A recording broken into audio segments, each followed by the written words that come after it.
Bonjour et bienvenue sur gcompris.com. Alors dans cet exercice, on va essayer d'utiliser une suite géométrique pour faire une prévision et voir si cette prévision est bonne ou pas.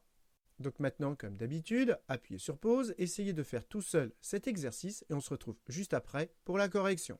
Donc allons-y, corrigeons cet exercice. On a un scientifique qui s'intéresse à des poissons dans un aquarium et ce qui l'intéresse, c'est l'évolution du nombre de poissons. Alors il compte ces poissons et il compte 500 poissons en 2019. Et l'année d'après, en 2020, il en compte 600. Et ce qu'il aimerait, c'est modéliser cette évolution. Ça veut dire quoi? Ça veut dire trouver une formule mathématique pour savoir comment va évoluer cette population, le nombre de poissons.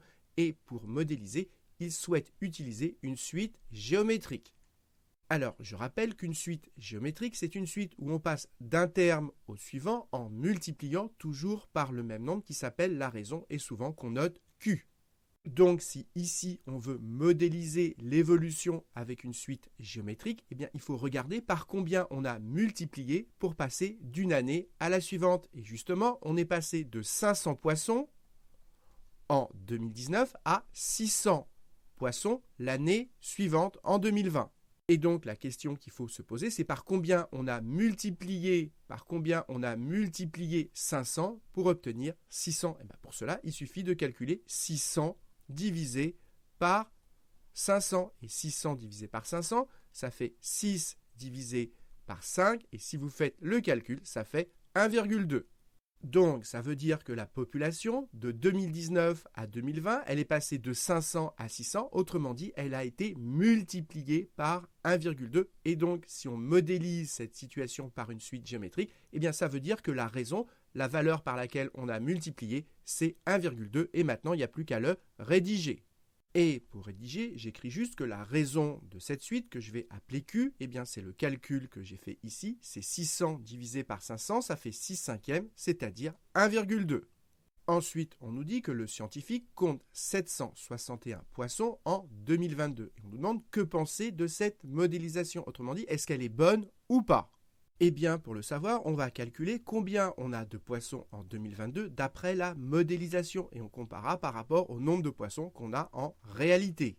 Donc, en 2019, on a 500 poissons. En 2020, on a 600 poissons.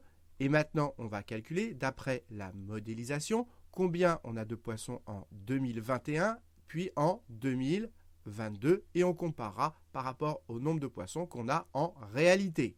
Et comme on modélise à l'aide d'une suite géométrique et que la raison c'est 1,2, ça veut dire que pour passer d'une année à l'autre, à chaque fois on multiplie par 1,2. Donc ici on multiplie par 1,2, là on va encore multiplier par 1,2. À chaque fois pour passer à l'année suivante, on multiplie par 1,2 parce que je rappelle, on modélise à l'aide d'une suite géométrique de raison 1,2.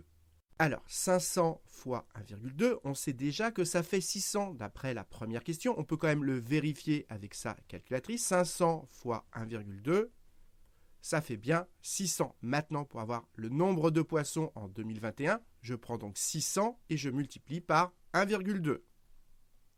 Et donc, ça nous fait 720 poissons en 2021.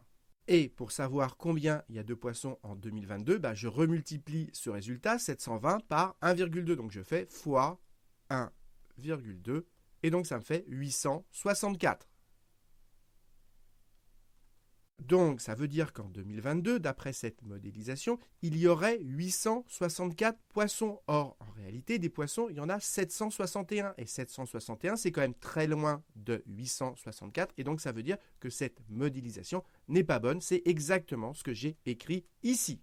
Alors, ce n'était pas demandé, mais on pourrait quand même calculer l'erreur que ça représente en pourcentage. On s'est trompé de combien? On calcule l'écart, 864 moins 761, et on divise par le nombre de poissons qu'on a en réalité, 761. Et si vous faites le calcul, vous arrivez à environ 0,13. Ça veut dire qu'on a fait une erreur d'environ 13%. On a 13% d'erreur. C'est pour ça que cette modélisation n'est pas pertinente.